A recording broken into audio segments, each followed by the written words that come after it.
மூன்று முடிச்சு சிங்கப்பெண்ணே இந்த மகா சங்கமம் பார்த்தீங்கன்னா படு ஜோராக இருக்க போது ஒவ்வொரு சீனும் நம்ம மிஸ் பண்ணக்கூடாது அப்படின்னு தான் சொல்லணும். ஆனால் கடைசியாக ஒரு கிளைமேக்ஸில் யாரோ ஒருத்தர் மாட்ட போகிறாங்க.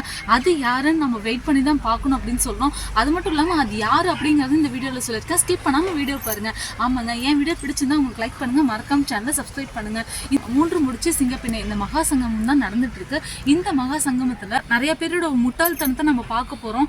அதுவும் யார்கிட்ட மாட்ட போகிறாங்க, நிறைய எமோஷன்ஸ் இருக்க போது, அதாவது வந்து அம்மா பையன் இந்த உணர்ச்சிகள், நண்பனுக்குள்ள இருக்கக்கூடிய ஒரு பாசங்கள், கணவன் மனைவிக்குள்ள இருக்கக்கூடிய ஒரு நெருக்கங்கள், இந்த மாதிரி விஷயங்கள்லாம் நம்ம நிறைய பார்க்க போறோம். நிறைய வீர விளையாட்டுகள் தான் இருந்துட்டு இருக்கோம். இதுல அன்பு சூர்யாவும் இப்ப இடையே மோதிக்க போறாங்க. அது யாரால அப்படின்னு பாத்தீங்கன்னா நம்மளோட சேம்புலிங்கத்தால மட்டுமே தான். ஏன்னா வேற யாருமே அங்க எதிரிகள் இல்ல. சேம்புலிங்கம் நல்லாவே கண்ணாமூச்சி ஆட்டம் ஆடிட்டு இருக்காரு. இந்த சேம்புலிங்கம் எப்படிதான் மாட்ட போறாரு அப்படின்னு பார்த்துட்டு இருக்க சமயத்துல நம்ம மித்ராவும் மாட்ட போறாங்க.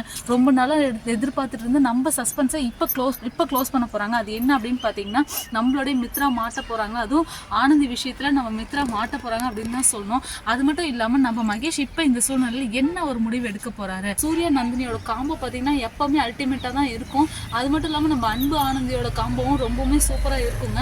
இவங்க 4 பேர் சேர்ந்தா சும்மா பட்டையை கிளப்ப போகிறாங்க.